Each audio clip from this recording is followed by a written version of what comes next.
Back by popular demand, I've got Carl Reeder on the episode today, and he is a functional movement coach and expert who has been really, really helpful to several members of Paddison program support and some people who just watch the podcast on YouTube or subscribe on iTunes or whatever, and they have contacted him, and he has been able to help them with challenging situations with their body, whether it be rheumatoid arthritis in the knees or elbows and other physical challenges. He's based in South Africa and does Skype calls, and I wanted to get him back on the episode today and talk all about knees because it's come back to my attention. I re-injured my knee nearly 12 months ago now, and I've been going through a rehabilitation process again with my very osteoarthritic knee that became all damaged from the years that I had inflammation in it. So we're going to today talk to Carl about knees, how he helps people specifically with knee challenges and inflammation in the knees to improve them. And we're going to talk about my knee, and we're going to talk about the things that I've done and the improvements that I've been able to make with my very challenging left knee in the past sort of 8 to 10 months or so. So, Carl, thanks for coming back on the Paddison podcast. Yeah, thank you for having me back. It's good to be here. Yeah, now you've done some great things with some of my clients or some of my audience, and it's been really, really wonderful to hear their feedback. So I thought, let's take this to everyone, let's share it, and let's talk about what you actually look for when someone books a Skype call with you and you arrange a time and then you get on the video just like we are now. They've got the knee problems. What sort of diagnostics are you after, and what information do you need to then begin to put forward a personalized program for them? Well, it's really useful to have they've usually gone to see a physio or someone who's done a physical examination. And then they send through the reports, which helps me because obviously being over Skype, I can't do a physical assessment. And then it's helpful to have someone to just be able to video them so I can watch them actually physically move, and they will go through the exercises and show me this is what they are doing.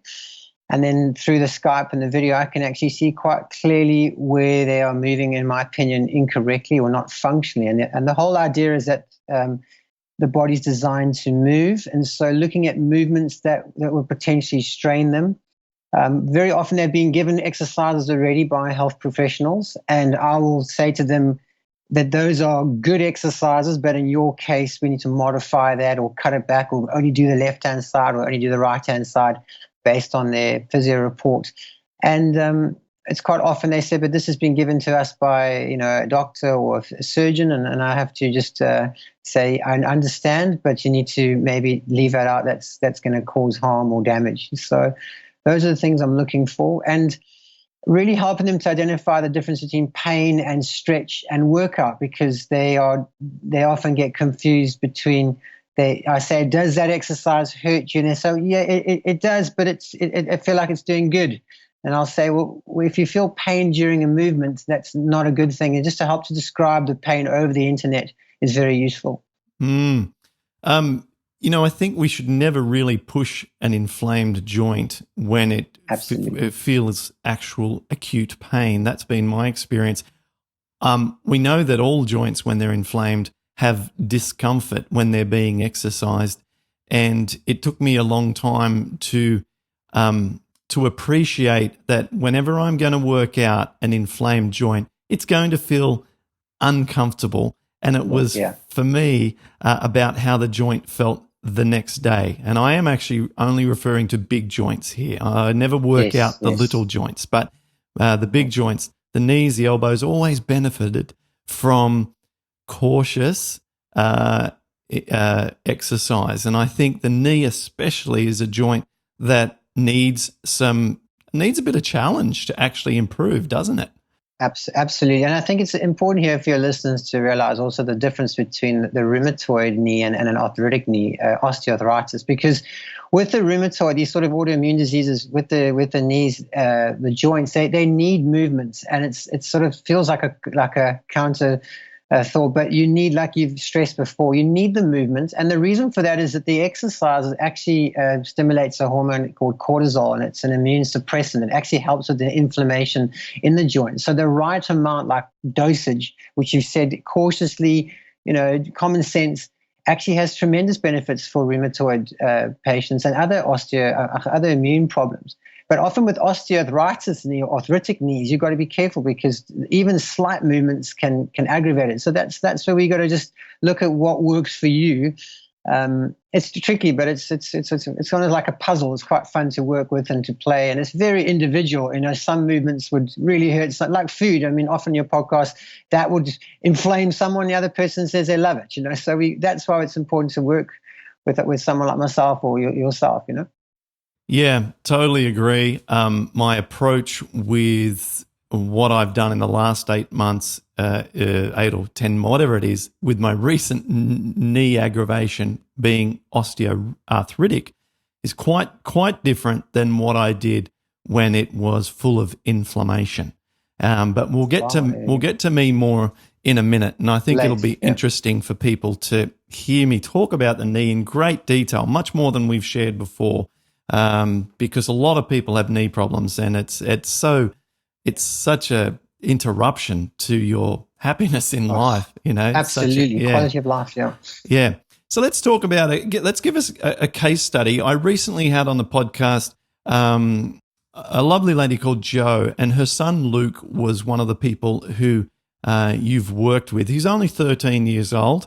Inflammation in the knee. In fact, both knees, if I remember correctly. Can you talk about? Correct. Yeah, talk about Luke. Tell us really in detail how that process went along, because she said he had fantastic results working with you and loved working with you. So can you walk us through his situation?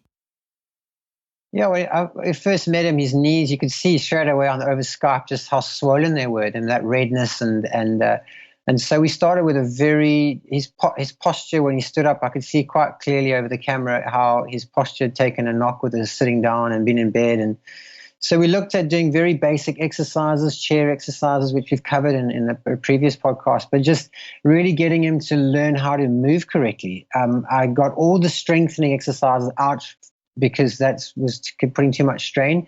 Just getting him to get very gentle movements up and out of a chair.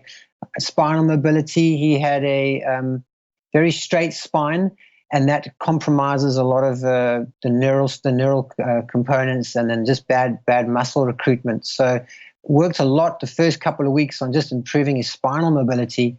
And then when he was more mobile and we saw slight changes and improvements in the spinal mobility, we then started doing strengthening exercises, mainly for the glutes. And I got him doing a lot of core exercises in the chair. And the core, doing proper functional core exercises has it's like taking vitamin C in winter. It's just a wonderful, it's one of those things when I teach other guys in the industry here, if you're ever in doubt, just go for core exercises, but proper core exercises, not just, anything. And it's the go-to. And that really helped him a lot once you started adding those core exercises. Okay, that's the other thing I did. Yep. Yeah, sorry, you can. Yeah. No. Go ahead. I'll remember my questions. Yeah, we also looked. He had a bike set up. He was on the bike every day or every second day, and his bike was set up really badly for his knee. So I altered that alignment, and that made a big difference straight away. You can imagine if you're doing 20 minutes every day in a bad alignment, that's going to really hurt him. He had a big staircase, so teaching him how to climb the stairs functionally and properly, like we've done before, and that made a big difference as well. And I gave him, which is important as well, 7 repetitions. You will see a lot of exercise programs now are trying to bring down the number of repetitions, but 7 is a very safe number. So you tend to find it around about 5 to 6 repetitions when you're doing any exercise. That's the sort of number where either you're good to go or it's a time to slow down and stop, because once you start getting to that 6, 7, that's where the pain or your nervous system starts getting, I want to use the word tired, but so that really made a difference as well. We never took him into a place where he could do damage. Yeah, I love that. I love how unique this was, because, you've not just gone with like a cookie cutter approach here. You've made it very, bespoke and very unique for his situation. To work on his back posture in just the first couple of weeks, I mean, it just goes to show how much the knees are impacted by the entire body. And I pay attention to some physical training experts, like these are personal trainers for bodybuilders and stuff. There's a couple who I pay attention to on their YouTube channel, and they talk about how the knee is really susceptible to the hip and the ankle alignment, or the entire alignment of the lower body, and it can be really impacted if anything isn't set up correctly. So it really is it's down the river kind of joint, isn't it? Yeah, it is, and I think it's so similar to like the food and the guts. And not to digress, but rheumatoid it's not even a joint disease. It's more like a stomach problem, as you know. So the knee is not a knee problem. It's the whole system. And so once we address the system, and it's finding out, when I say system, it's the whole the kinetic chain. And that's not even the kinetic chain as well. It's got to do with the other muscles and thoughts, and it's a complex in nature. But once we sort of find the roadblocks and release the handbrakes and get the right things, it's sort of, the body's amazing in its ability to regenerate and to heal. So it's in just finding those little points and then working with those. And if you after a day or two don't get results, you move on. And you don't continue on and on and on. You sort of move. It's like playing chess, really, trying to find out what it is. But it's usually a small thing, a small change in a movement, or removing a movement, and you get that result instantly. Yeah, absolutely. Okay. Well, you mentioned at the end there talking about removing a movement. At the end of this, we're going to talk about toxic knee movements and things that we absolutely must avoid. But between now and then, let's get into detail about my history with my knee. Normally, I don't like to be, too, self-indulgent on these podcasts, especially when I have a guest on and it's about their story. But in this case, the story is really my story. I can speak with, I believe, justified authority on this topic. I've lived many, many years with absolute debilitating left knee, chronic inflammation for multiple years, despite every best effort, and then years and years where it's been pretty much a non-issue, where I haven't been able to run too much. I can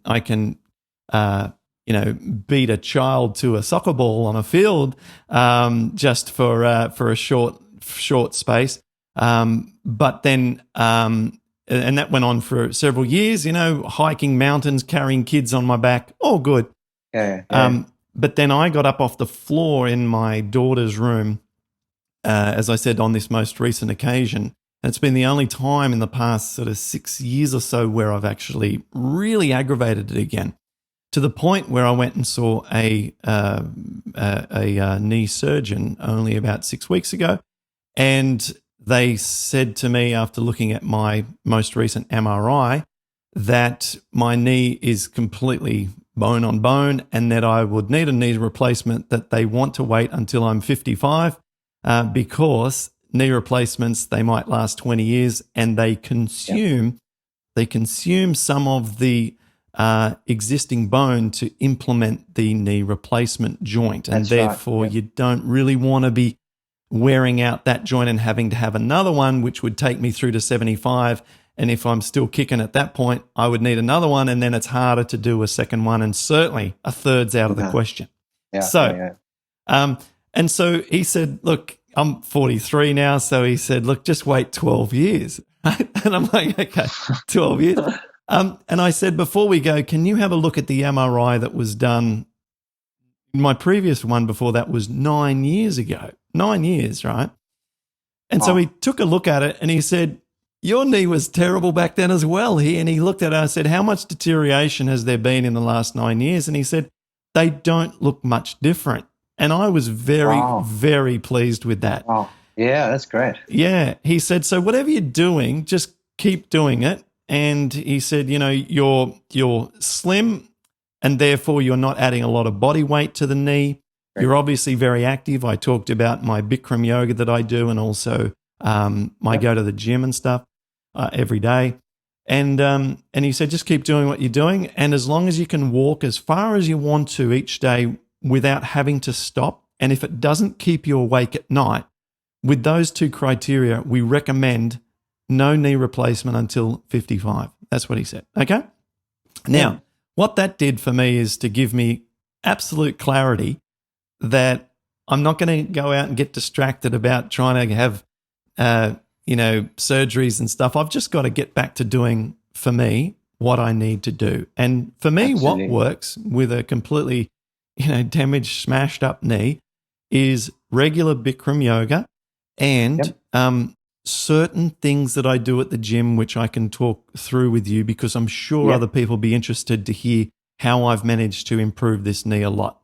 Now, by way of comparison, when I redid my knee, this only other time since it recovered many years ago, I was getting up off the floor, and so it looked like a lunge. I was coming up into like a lunge position, but my knee was at an angle, and I was rushing, and I felt like some kind of instant burn and pinch in the knee, and I was very familiar with it from the good old days, right? And then I have been limping ever since in the mornings and throughout the day up until only like the last couple of months, and it's been keeping me awake at night, definitely, right? So I think I retore some remaining meniscus or something like that on the side of the knee because I had inner knee pinch, very bad pinching scenario.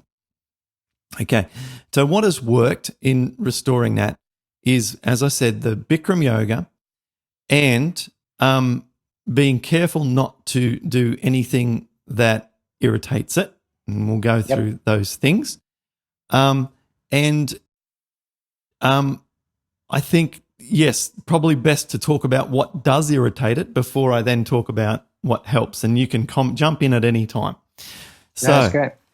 So, sitting Japanese style, trying to put my bum onto my heels whilst kneeling, if I attempt to do that outside of a Bikram class, that is agonizing and that causes massive amounts of problems, and I have to be very careful, and it only works in a hot yoga studio towards the end of the class. That's where it's located. So that's one thing that I must avoid always. Other things, any lateral, like the original damage, I originally tore the ACL by doing a sidestep playing touch football. and so anything that mimics a sidestep, like lateral movement through the knee, very, very painful. Well, I don't do it, so I don't want to experience that movement. But anything that is, I guess, coming back to the Japanese style sitting, anything that takes it through more of a flexion than the range of motion naturally can handle at the moment causes problem. Yeah. And what helps is building the quadricep, building the glutes. Pretty much that's it. If I build quadricep and glutes, my knee feels like it's getting better, and trying to stretch those same things. So strengthening them and stretching the quads and hamstrings. Quads and glute muscles. Glutes. So that really is the nuts and bolts of it. Avoid trying to put it through a range of motion that it doesn't like unless it's in a really warmed up hot yoga room at the end of the class. And when I'm cold in the gym, work on my glutes and quads in methods that have evolved with time as I have gotten stronger.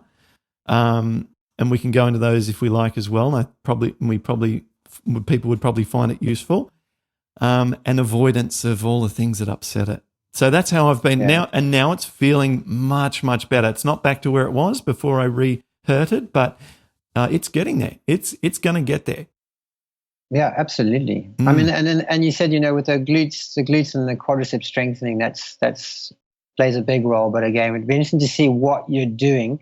I know straight off the bat, the knee extension exercise where you're sitting and you have to is generally not a good exercise to do. Terrible. And the other one is the leg press where you're lying back in a leg press and pushing, also not a good. And terrible.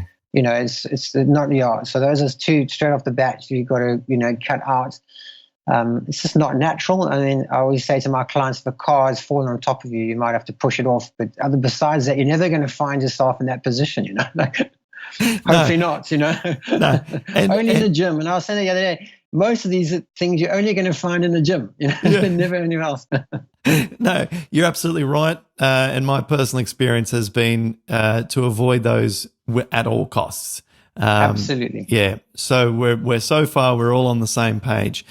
So what I did when I started out was just to very similar to some of the early work that you do with clients when you get them started, I believe, which is just to start on a chair and then just to stand up off a chair with weight in the heels. So weight in the heels and stand up, weight, and then sit back down and stand up again. And so that's all I could do really in terms of physical strengthening. And then at the gym, after that, I was then replicating that. Instead of coming down to a chair, I would come down to a bench at the gym that you might lie on to do a bench press or something, and I would put some plates down so I could always touch the same point with my bum as I came down. So I knew that I wasn't going too deep, because recall that too deep for me, massive re-injury problem. Yeah. So I was coming down never below horizontal with my femur. Okay, good. With my thigh muscles, never below. And in fact, I would always cheat it a little bit above. So I never had to even work to the horizontal point. Yeah. And then I started loading. So I would do goblet squats. So I would hold a small weight in my hands as such, and then I would squat with a small weight tucked up under my chin with my hands. And sit down like that. And I would do quite high repetitions compared to what I like to do if I'm trying to build muscle. So I would do 2 or 3 sets of 20. Yep. And then I was able to also start some very light deadlifts, because my lower back, not in a spine injury way, but in a muscle way, was very weak and compromised. And I found that starting a deadlift program at the gym, again, just through my own experimentation, helped me to regain some strength and a relief of a lot of pain that had begun to form in my lower hips, just from inactivity, like not moving correctly, sleeping badly because of the knee and stuff like that. So, So once again, we got squats now happening at the gym with low weights added, and I'm now starting a low weight deadlift, and that then developed into a few months of escalating weight until I was able to squat pretty good down onto the chair, onto the bench. Right. Yep, and then I was able to deadlift heavier weights. Now, this introduced some other challenges. Can I jump in there quickly? Yes, please. Yeah. So with the lower you go, you mentioned the strain on the knee. The other thing is there's a massive strain on the lower back. If clients or listeners are familiar with the hip flexor muscle, so the hip flexor muscle is the muscle that lifts the leg up basically and flexes the hip. It's one of the major handbrakes in the body. Handbrakes in the body. And if clients or listeners have tight hip flexors, the lower you go, the harder it is to squat, and the more the knee works. So you've got to, as part of the program as well, is trying to release those hip flexors before you go down lower and lower, and that's through core exercises and spinal mobility. At the deadlift, did you have a deadlift bar in front of you, or were you taking a kettlebell or weights and just going up and down? The latter. I had a weight on each hand and just went down, because I experimented with a barbell style lighter than a 45-pound barbell, but that style. And what I found is that I was getting upper back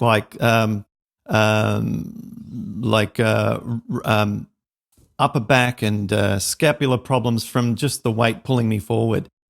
Just with the bar. Yeah. The bar's no good. You must cut the bar. Yeah. Yeah, and so I was just weight in each hand, going down with them beside me, with my hands both running parallel as opposed to sort of closed grip. Yes, brilliant. Okay, good. And the other thing is, when you do that, is to look down in front of you. A lot of the clients look straight ahead. Mm-hmm. So just get your head looking down about 45 degrees in front of you, because that sets the posture for the core to work. Otherwise, you're using a lot of your knees and your lower back muscles to do that. But that up and down movement deadlift is fantastic for the glutes, also really good for hamstrings. And we know, hamstring problems cause a lot of can be the cause of a lot of back problems as well. Okay, good. And then from there, I proceeded to very, very carefully introduce some walking lunges without weights. So for people who aren't familiar, it's just basically a bigger step than you'd normally take forward, and then allow the back leg, rather than just to swing forward like a walk, to come down and touch or almost touch the floor, and then the front knee has to, your hips basically come down to the bottom, and then they come back up, and then pause, and then take another step forward. So, and I found that to be really beneficial for the knee, because it accessed, I guess, a hip opening that those other exercises had not. So each of them had different benefits, but I can tell you there's no way I could do any kind of lunge after I initially injured the knee. It was out of the question. It felt very unstable and dangerous for me. Absolutely. So the walking lunges is very advanced. And what I would start with clients, if you were a client of mine, would be stepping back. Instead of stepping forward, you step back, which gives you your center of gravity leaning forward. Because when you step forward, your center of gravity is now behind you, especially if you step. So there, the knee becomes the axis of rotation, and it also takes the load, and that's why it gets strained. But the quadriceps have to work really hard. And if people are going to do this in gym, is to rather do smaller steps. Don't go down as much. That's where the coaching can help. But it is an advanced movement. It's a very good functional exercise. So if you do it properly, it's very, very good for you. But it is advanced. Good. Yes, it's taken me a good part of a year to get there. And sorry. Yeah, go ahead. I say, do you when you do? Are you still doing the walking lunges? I am, and I actually find that they really help me to put on muscle mass. So I've gained 3 kilos in the past 3 months or so, and prior to that, it was very frustrating because I just couldn't add enough weight to be able to build that lower body back up again. But now that I can do these lunges, it's kind of like chin-ups. Once you can do chin-ups, suddenly your weight goes up because it's such a heavy load.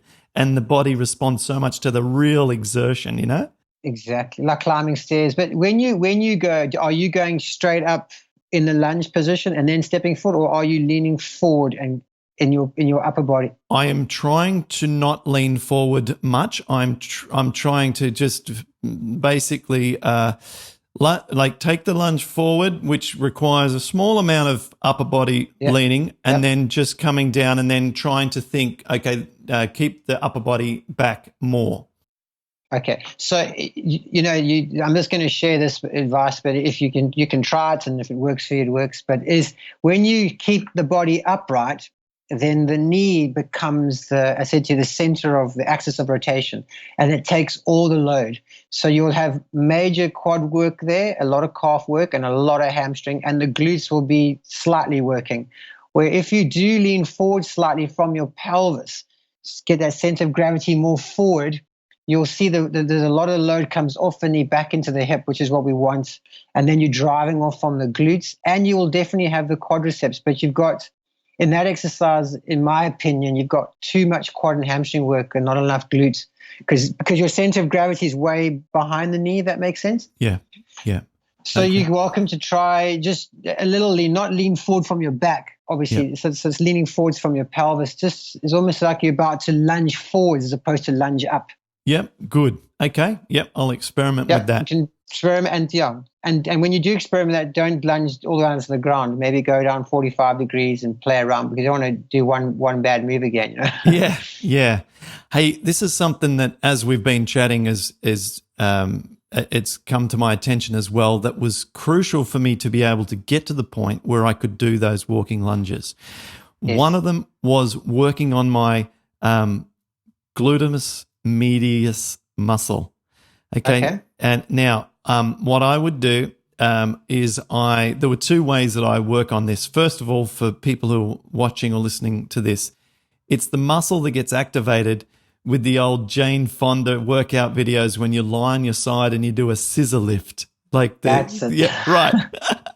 Yeah. Okay, so for most people, as far as I can understand from the people that I watch, like my guy who I watch on his YouTube channel, who trains weightlifters and stuff, he said it's one of the relatively the most weakest muscle in the body. It's the stabilizing side glute muscle that doesn't really do a lot of the heavy lifting, but it's there for stability. Now, when he was talking about this, I realized that if I want that stability in my knee, I'm going to have good glute medius muscles. And then I realized, you know what? It's the same muscle that helps me stand on one leg in my yoga class, because it really is engaged when you're on one leg. And so I thought it's also a good idea because it'll help me stay longer into that posture as well. So I began working on that muscle every single day, and I noticed that I got stronger and stronger, and I could do more of those like scissor lifts. And there's some other ways that I was doing it that are too hard to demonstrate right now. Right. But activating that same muscle. And as that muscle got stronger and I noticed I could stand on one leg with more stability and confidence for longer, I also felt more intuitive confidence in the knee. It was almost Absolutely. So you want to talk about this a bit more? Yeah, it's the glutes. Again, I want to go back to functional, and I love what you said, single leg, and I'll get back to that now. So lying on your side doing a scissor lift it really does target the glute medius, but it's not if you think about it, it's not a movement you do every day or a functional movement. Yes. So standing on one leg and balancing is functional, and so. I haven't seen you do it, but the key things to get the glute medius to fire is you got to keep your knees soft. A lot of the guys, when they're standing on one leg, is they lock the knee and they lock their ankle, so the calf. So they still get the glute working, but if you just soften that knee slightly, don't let it bend into where you feel your quadriceps working, it then switches on that glute medius really tight. And then any movement where you are standing and swinging the other leg. So you imagine when you're climbing stairs, you put the foot down, the next leg is coming. As that leg is transitioning, you've got a rotation in the pelvis, and glute medius does internal rotation and external, because it's got a fork like a Y shaped on the muscle. It goes over the hip, so it does both movements. But that basically any sort of rotation to the pelvis really challenges the glute medius. Again, highly functional, stabilizing.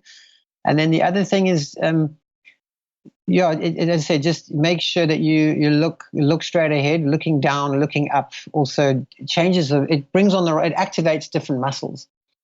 So the glute medius is very important. Any sort of lower back pain or tightness in the lower back also switches off the glute medius.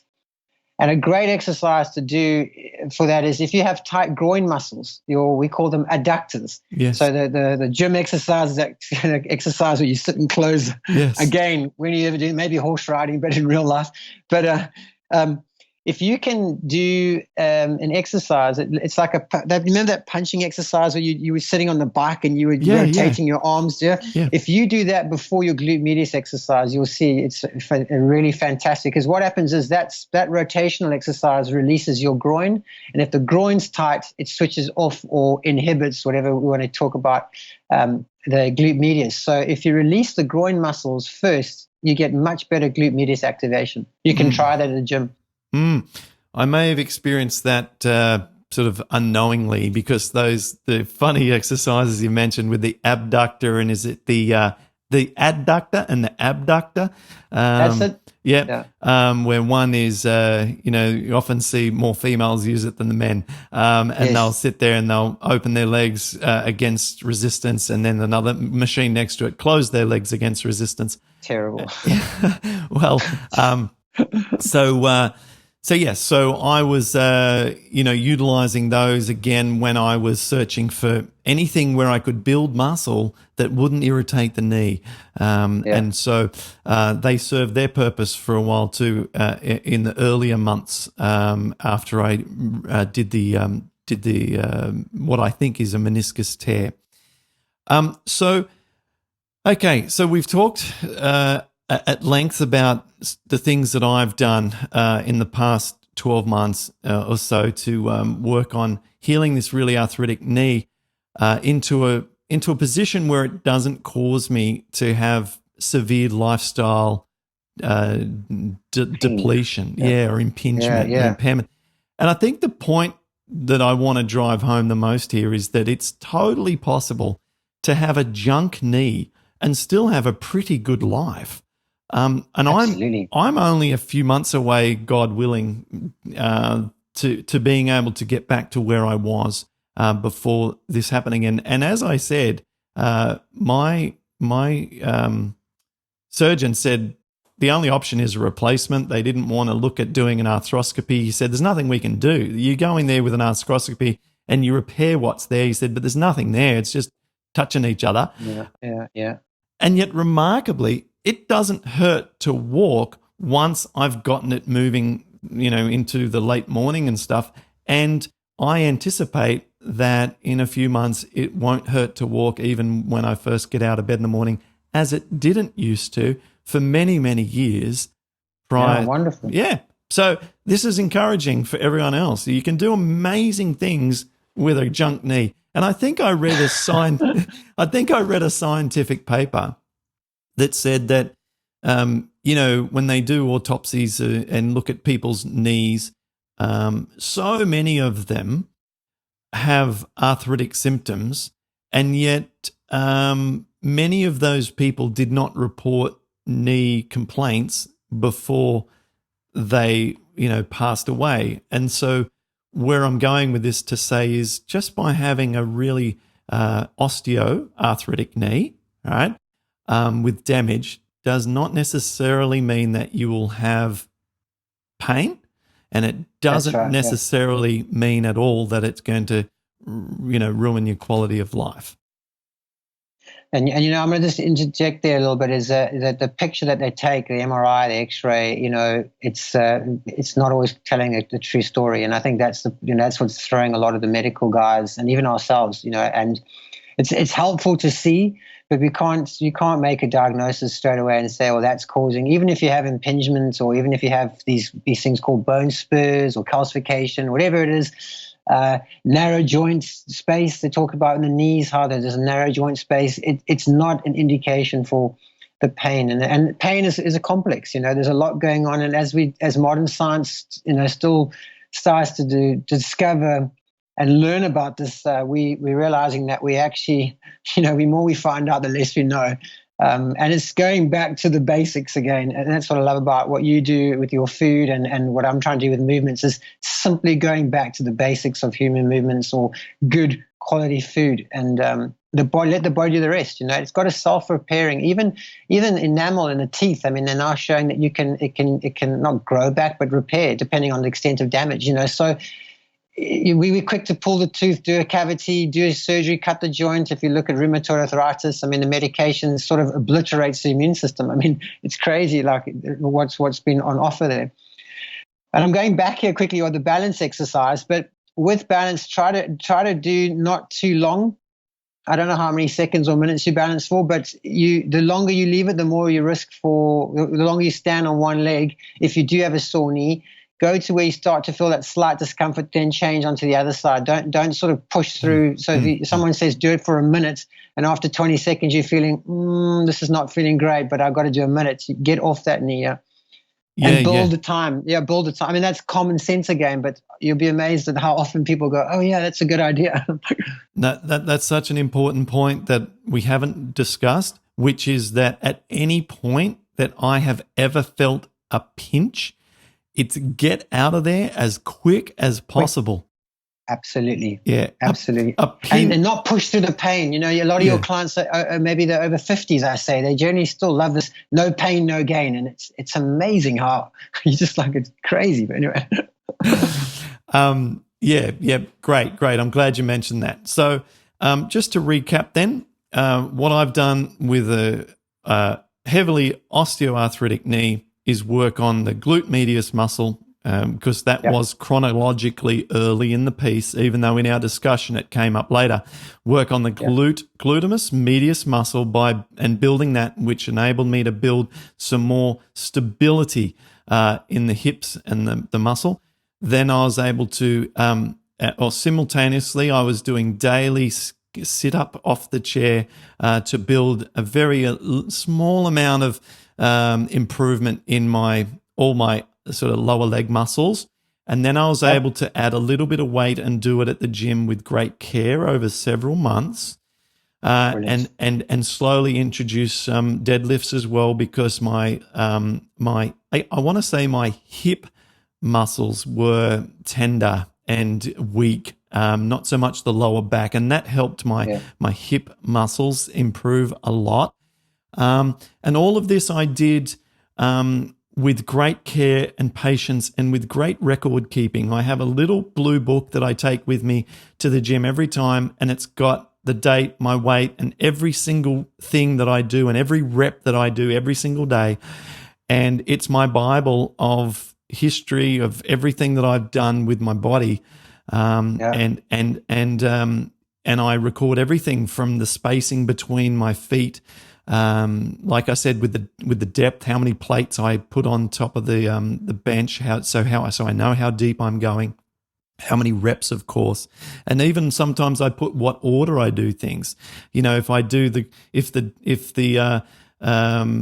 I might try doing deadlifts before the squats, and I'll make a note of that, because everything seems to matter when you're dealing with something that's so precarious, like the knee's so delicate when it's so smashed.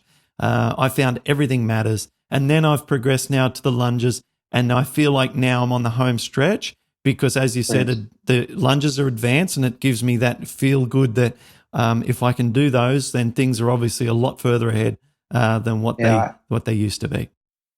Clint, you mentioned the word order. That's what I do, is I help get the sequences right. It makes a huge difference which exercises you do and how the order that you do them.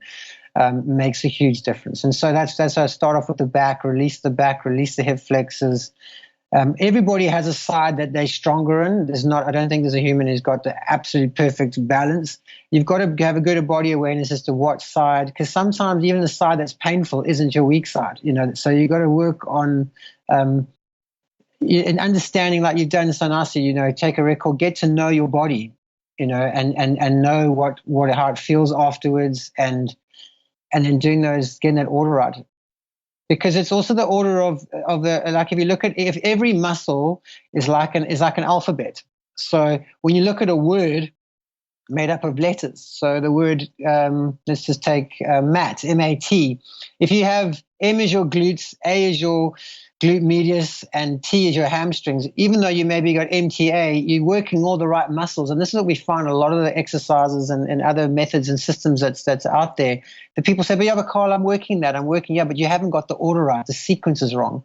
And when that sequence is wrong, so MTA or ATM, until you get MAT, you're never going to really get that flexibility you desire, because the order is wrong. And you can stretch and stretch and stretch and stretch and stretch. And yes, there's a neurological improvements, but you'll notice a lot of clients say, yeah, but it's very slow. And the reason it's slow is because the order is out. And so that's why we want to work on that order. Yeah, I love that. Does that make sense? Absolutely. Yeah. Oh, yeah. Yeah. You're talking to someone who's pedantic about these things, because you don't get Brilliant. well by accident. You know, No. all the odds are against you when you have Yeah. an autoimmune disease, whether it be suppressed or active. You've always got to have extreme diligence with being able to either keep it at bay or to get it under control. I mean, it's a lifelong full-time job, and so you develop these this level of detail with your thinking that's pretty obsessive almost. Something I'm glad you mentioned, which was stretching. So for every time I would work out the muscles, I would then after stretch them as well. So I want to make sure that everyone understands that everything that I have done and will continue to do and did when the knee was inflamed, which we'll talk about next, involved strengthening and stretching, because I find that if I only try and strengthen, then I'm all tight and sore the next morning because the muscles seem to be worked but not released. So looking to your sort of comments around the stretching side of things, and is this something that you also incorporate as a key part of your coaching? I do. The stretching it's a tricky one, because there's two types in the sense that you have the dynamic stretching, where it's not the old school where you sort of hold a position or stretch for 30 seconds. It's more taking the joint slowly through a range of motion, so it's called dynamic stretching. The other thing is often it's the nervous system that's, I'm going to say, tight. So if you look at the hamstrings, for example, if you were to lie on your back and put an elastic band around your foot and pull I don't know, it's quite popular in gym, and you pull your leg back, people tend to feel a burny pull behind the back of the knee, and then they say, oh, I'm stretching my hamstrings. And you are, but very often you're also stretching the nerve. There's a big nerve that runs down the back of your leg called the sciatic nerve. And so people get confused between, am I stretching the nerve or am I stretching the muscle? And that we can talk about that if you won't go into that just now. But when you've worked a muscle, like you said, you've done squats, you've done some exercises, and the muscle feels tired, then taking it into a nice gentle stretch afterwards to release the sort of, what do you call it? I lost the word now, but it's come to me. But basically that stretching is fine. But stretching to really try and try to make a muscle more supple can be a challenge sometimes, because it's more complicated. It's governed or regulated by the nervous system. So I rather, to release muscles, I work on actually doing the right strengthening and getting people into the right positions, which then naturally releases the muscle, as opposed to then getting them to really hold long stretches. It does feel nice, and stretching feels great, and it has an effect on the mind. And it depends on the individual, because if you stretch some people's knees, like you said, can aggravate it, and other people's knee, they said, it feels fantastic. So it's different. I hope that answers the question. Yeah. The active stretching, something that I was completely unaware of until I started yoga. And when I realized that everything that's done, that's not true. A lot of the things that are done in Bikram yoga, you're stretching and strengthening simultaneously. And I'd never seen this before. And to be very specific about one exercise that has always been a winner for this left damaged knee, and it's hard to explain, but the best way to explain this would be, imagine if we're standing on one leg and we reach down and we pick up our ankle of the other leg as if we were to do a high school quadricep stretch, like you would at high school, okay? Yes. And then to actually start kicking with the leg that is being held, so that you're pushing the ankle against the hand, which isn't moving because it's attached to your shoulder, so it's not going anywhere. Yeah. So what you're really doing is you're basically using force against the hand to kick into it and you end up coming forward, right? It's because called the bow pose. So you're moving forward, And I have found that if I can cheat that at home with the back, my shin or my ankle against the back of a couch. You with me? So stand behind the couch, and then put my shin against the back of the couch, stand on one leg, and then start to lower myself down. And the whole time, and the absolute most critical component, to be pushing with the ankle, pushing down, against the back of the couch. What a wonderful stretch into the quadricep, and it feels to lengthen the quadricep at the same time, which I feel is just both interesting and fascinating, but also wonderful. Yeah, it's called PNF, proprioceptive neuromuscular facilitation, is a long word for it, but it's exactly contract, relax, and very used quite often by physios, very effective in that. And again, you're having a play on the nervous system. But if we go back to our analogy with the word mat, if the quadriceps muscle is the T in the word mat, and you moving, doing your squats or your lunges, and that T is in the front, so you've got TMA as opposed to MAT. Now you do your quadricep stretch, you do all the stretches, you're going to get the release. But the minute you go into life or into your exercise and you go and put the T back in the wrong place, it gets tight again. And so you'll find that once you get that order right, you'll go do that same stretch on the couch and it'll be significantly improved. And you'll be like, I've done nothing. I haven't even had to stretch my quadriceps. Why is it so loose? And it's because you've got the order right. Yes. So I'm helping my clients really to do the stretches, but saying, do you really want to take the stretch to the next level? And not in terms of pain, but release. And they said, of course. And then you say, well, let's leave the stretch and let's get that. And then they go back and do the stretch later and they say, I can't believe the difference. And it's not like 5%, it's like 20, 30%. It's huge. Yeah, that's awesome. Simply by moving, changing that order. I talked about the MAT and the TMF. Yeah. Yeah, but keep doing that because it is a good stretch, and I'll be interested to see follow up within a few weeks when you start to that leaning forward. If you get the change in the quadricep with the lunges, to do that stretch to see if you feel better.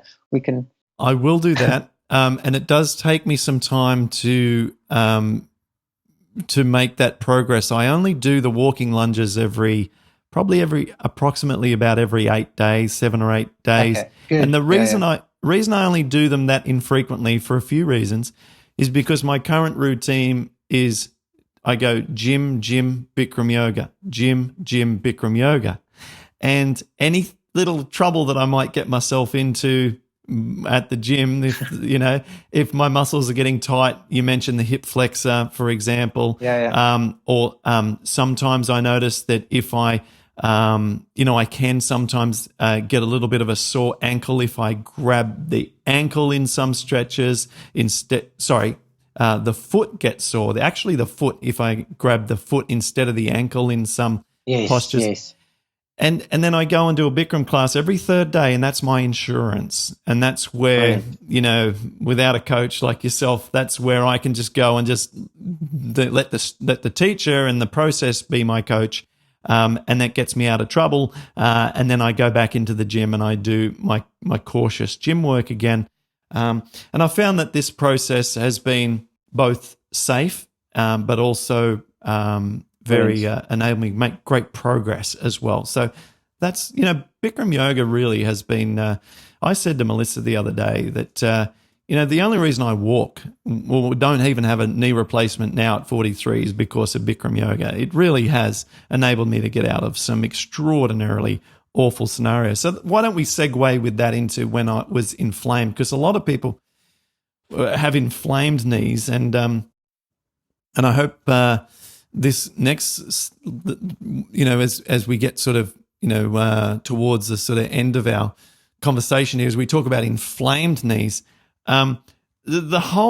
everything we just spoke about, I believe, to a more cautionary level can still be applied, but with much more care. So if a knee's inflamed, or at least let me speak at least from a personal viewpoint. Yes. I found that challenging an inflamed, unhappy, aggravated, red, swollen knee still felt better the next day than if I didn't use it. And similar exercises to what we mentioned before, with an emphasis on building some strength, particularly where the quadricep connects to the patella or to the knee joint down low. That's right. Yeah, the tibia. Yeah. Particularly around that area, and then stretching it. So trying to strengthen and stretch, because I got so weak from the inflammation where the quadricep meets the knee. Can you give us some comments around that? Well, I think a bit of background. The immune system really kicks in. It's always there, but it's around midnight. That's why you often say it wakes you up at night, or people complain they wake up in the morning in pain, and then when they do a bit of exercise or movement, it goes away. You find that your cortisol levels tend to spike for those. That's your stress hormone that's released. But that cortisol comes in and around about just before you wake up. It sort of prepares you for the day, and then that cortisol is an immune suppressant. Helps to regulate inflammation. And so when people do these exercises, or gentle, that's counter sort of your intuitive, why would I move a painful joint? But as I said, that cortisol is released, and it actually has an immune suppressant, just what your drugs are doing, or the medication. So that's the benefit you're getting from that. And it's just using your common sense and how much you have pain, but you don't need to do a lot. Just get that gentle movements, and there's things you can line even on your bed. You can do some quadricep strengthening and pushing down on a little ball. And I would be careful of doing what we call an active leg raise, where you lie on your back and lift the leg up, because that involves using the quadriceps, but it also the hip flexors, which is directly attached to your lower back. So anybody's got lower back problems or strain, that can cause pain. I'm not saying it does.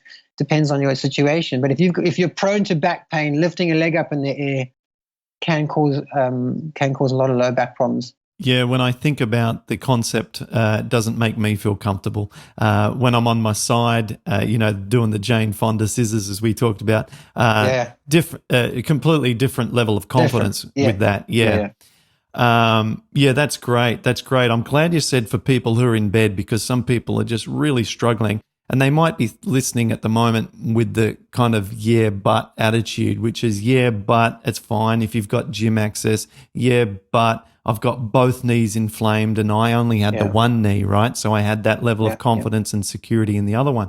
But I would still, just as a general words of personal experience, I don't use the word advice because everyone has to make their own decisions about this. But if I had to step into someone else's shoes with the knowledge that I have and have those bad swollen knees again, I would try and keep them active. I just really would. I would look to go and do, like I found that with my terrible knee.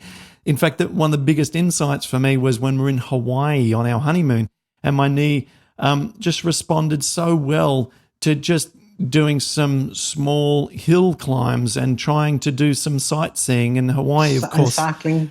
Yeah, cycling, like just getting some activity. The worst thing for a rheumatoid joint is to be left still, in my view. Absolutely. I agree with you completely, yeah. My left elbow being a classic example, where I was my first major kind of question mark around what to do. I mean, it locked up in a position, and the medical professional said, well, if it's hurting to try and move it, then don't move it. Well, that ended up in me having elbow surgery, right? And so then great advice. If it hurts, don't move it, right? And so when I started to get inflammation in my right elbow, don't you know that I thought, well, I've got to do whatever I did with the left one.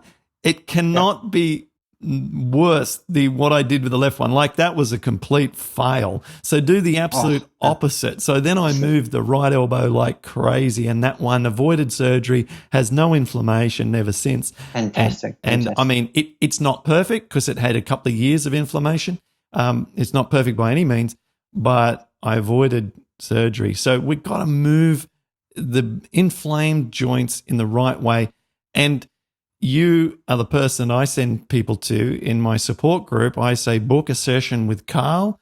I refer to yourself as, the knee expert when it comes to inflamed knees, because it's complex. It's like when you're talking about Luke, you worked through all of these issues that I would have no idea to comment on his back and core and this sort of stuff. I mean, that's just not my expertise. I've got my own personal experience with my own personal journey and my knee issues. But you're working over Skype and you're seeing the actual condition with your own eyes and being able to witness people's physical posture and so on, and having a coach targeting those areas is very powerful. And so that's why, rather than me just saying, hey, watch my knee training video, which people do and get a lot out of, as I hope they do out of this discussion, but my knee training videos, like me demonstrating all of this stuff. But beyond that, it's one thing just to watch that, and it's another to have a coach actually keep you accountable, and when you hit troubled areas, to then actually correct them and to work with that. And thank you for that, Clint. How you document how different foods have an effect on you, and it's the same thing I've been doing now for the last 20 years, pretty much, is documenting the effect exercise has on our bodies and joints. So you get a good picture of, you may say, what is like olive oil? It's a healthy thing, but you've through your experience, you've realized that in certain cases it's actually not good. So that's what I've done with the exercises. Even though it looks like a very innocent, well-prescribed exercise, we know that certain things are not right for people. So that's very, very good. I wanted to say something which I feel for the listeners as well, is a lot of people look at being overweight as a barrier to exercise. And also for knee pain, they say that if you're overweight, you're going to have sore knees. Obviously, if you reduce the load on the body, it does help, but it's not all be all and end all. I have a lot of patients who are really overweight, who've done the movements, who've lost no weight, but their knee pain's better. Yeah. So you don't have to feel like I've got to go to gym and smash it, and I've got to starve myself, and otherwise my knees are never going to come right. And it's really is another potential roadblock for people to get going, because they say, well, I'm never going to get anywhere with my knees because I'm so overweight, and I might as well just give up. So being overweight, it's just like having an MRI. It's not always the cause of your back pain or knee pain. Yeah, absolutely. Well, whilst you're talking about that kind of, I want to say, possible challenges or things, are there any other blocks that people might have in their mind as to why they can't make improvements? Being overweight may be one, but I think that having pain is one that we've covered, the inflammation. Absolutely, yeah. I wonder if there's any so we can just sort of clear people's objections here as to why they shouldn't get started. The bed one was a very good one. If people are in bed, there's still things that can be done, as you mentioned, right? Yeah. Mindset's a big thing as well. I mean, if they're negative, don't believe in exercises, or what difference is it going to make, or, all those sort of objections. It's also a barrier just to get people started. I think the great thing about with people who are in that sort of condition, just the small little things makes a change. It sort of drives that sort of hope. Yeah. So it gives them hope. Yeah. Yeah. No matter what state someone's in, the knees or any other joint is not so far gone that you can't do something. Yeah. And you work on not just the knee joints, but you work on elbows, shoulders, the whole body as a unit. So I'm sure you've seen plenty of situation where a joint is apparently out of use, but we can always make some improvement. And I know speaking with my situation with my elbows, for example, which have been damaged over the years, they don't straighten. That doesn't mean that I'm never a day goes past when I don't try and get one fraction of a millimeter more of extension through those elbows, whether it be hanging from an overhead bar at the gym, or whether it be just trying to stretch them in the morning when I wake up, get, through my forearms, just do stretches and stuff. I'm never stopped trying to improve things that have been damaged. So let's talk about toxic knee movements, and then we'll wrap up. So to conclude out our knee episode here, what are some things that people always are going to have trouble with if they do these things? The deep bends going down to when you squat down and your knees go past your toes. That's one of the number one. For some people who don't have problems, they go, that's fine. But the average person, when you squat down and the knees go way forward, that's can be a toxic movement. And just to the caveat on that is it's not everybody's going to feel this, but the majority of people who bend down like that are going to feel knee strain. That's why when you go to the gym, they say don't let your knees go past your toes. It's for that reason. Sitting with your knees bent for long periods of time or in awkward positions, it's again, that can cause a lot of pain. I find, if you just doing things in a rush, in a hurry, so if you just quickly turn, twisting movements, so rotational movements like you talked about is, it's fine if you've been doing that in the gym, but if you're standing still and you quickly turn, or that can really, especially if your hips are tight, you haven't got the mobility there, then the knee takes the strain.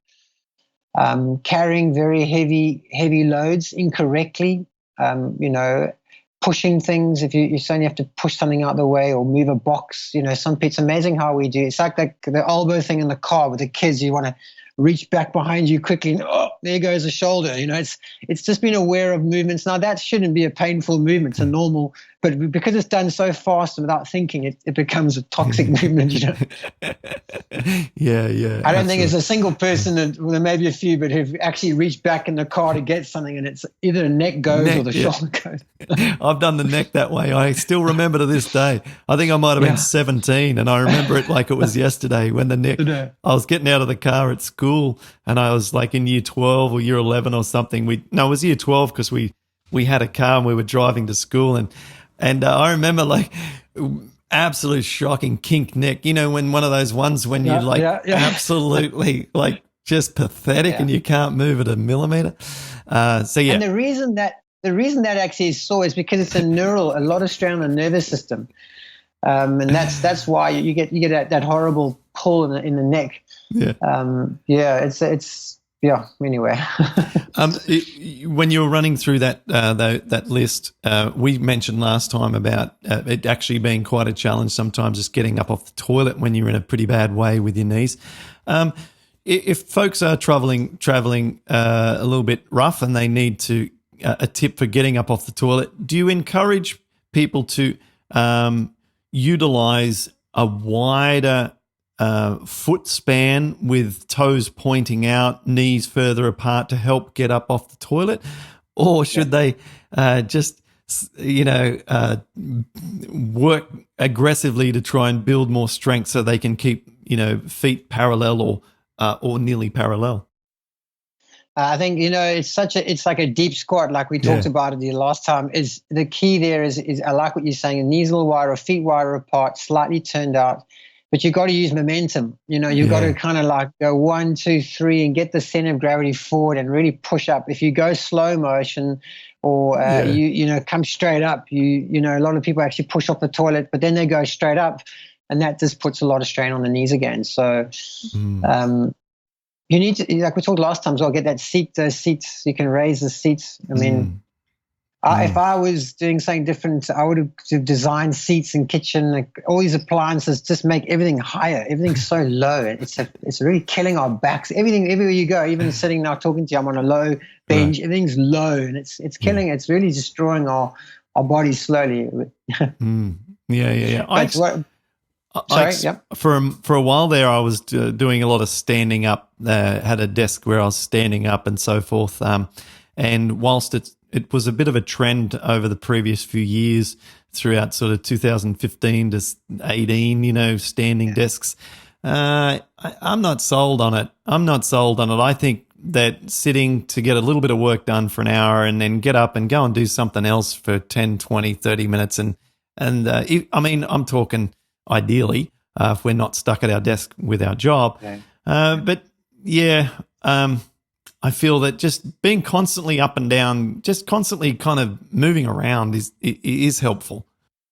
Yeah, and it's a great point. I mean, people often ask me, Cole, what's the best posture for this when I'm sitting? And I'm like, well, there isn't really a best posture. You know, you can sit slouched because they're actually quite nice. Slouch actually relaxes a lot of tension, a lot of muscles, but also then creates problem in the neck. Then you can stand or move, but to sit like a robot in an idea for 3 hours is no good. I want to say quickly as well, like all movements are maybe possible, but not all movements are beneficial. And I think that's the secret to a really important thing. You know, it's just because your body can do it. Like you said, you can do these deep knee bends or you can do these reaches, but you're going to find out sooner or later that the more we get back to how the body's designed to move, and it's not just a random movements. You know, when you move, you bring on a whole sequence. You've got not just the word MAT, you've got like 20 or 30 or 40 muscles are all operating synchronously to produce that movement. It's really important for listeners to just not just go there and say, I need to strengthen this muscle and I need to strengthen that muscle, because you're not, that's not how the body works. Yeah, absolutely. Beautiful. Well, it could be a good place for us to wrap up. Thanks again for recording this episode with us. This is your second one of these, but you've also been and joined me on my monthly live support calls inside Paddison Program Support. So members of Paddison Program Support have been able to get your direct coaching just as part of membership. So that's been very valuable as well. And we'll have you back on there again. I'm sure there'll be a lot of interest again after people see this podcast, and I'll get the nice request once again to have you back as our special guest on the monthly call. So I've got a little girl here yelling out poo poo poo. What do you mean poo poo poo?